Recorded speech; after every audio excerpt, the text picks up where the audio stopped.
এবার থেকে সারা লাইফ হবি যতদিন বেঁচে থাকুক তোরা ঘৃণা করে যাবো আর তোদের ঘৃণাটাই দেখিয়ে যাবো। ভাই এই ছেলেটা হলো মাঞ্জু দাদা। বাংলাদেশিরা যখন ইন্ডিয়াকে নিয়ে ভুয়া কলা গাছ এই সমস্ত কথা বলছিল তখন এই ছেলেটাই একমাত্র বাংলাদেশের বিরুদ্ধে কথা বলছিল এবং বাংলাদেশিদেরকে পুরো 12টা বাজিয়ে দিয়েছিল পুরো। আর আজ তার পুরো পেজ হ্যাক, পেজটা টোটালি পুরো ডিলিট করে দিয়েছে। আর সেটা হচ্ছে একমাত্র বাংলাদেশিরা।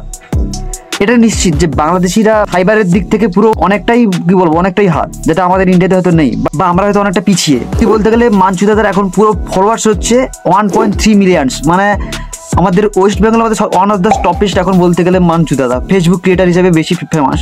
তো এটা আমাদের মতন ছোট ছোট ক্রিয়েটারদের একটা স্বপ্ন থাকে, একটা মিলিয়ন সাবস্ক্রাইবার, মিলিয়ন ফলোয়ার্স।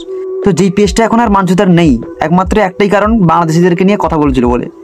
ভাই বাংলাদেশিদেরকে একটা শুধু কথা বলতে চাই, ভাই তোরা সাইবার ক্রাইমের দিক থেকে তোমার ফার্স্ট, কিন্তু রিয়েল কথা বল, ভিডিও বানিয়ে কথা বল, তার রিপ্লাই দে না করে একটা এত বড় একটা পেজকে ভাই ডিলিট করে দিলি।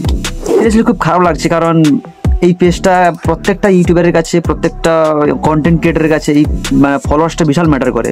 বিশেষ করে যখন 1.3 মিলিয়নস থাকে সেটা একটা বিশাল ম্যাটার করে, যেটা আমাদের মতন ছোটো ছোটো ক্রিয়েটারদের অনেক বড় স্বপ্ন এটা একটা। আই হোপ তাড়াতাড়ি পেজটা আর ফিরে আসুক, এটাই চাইবো। আর তোমাদের মতামতকে অবশ্যই কমেন্ট করে জানিও।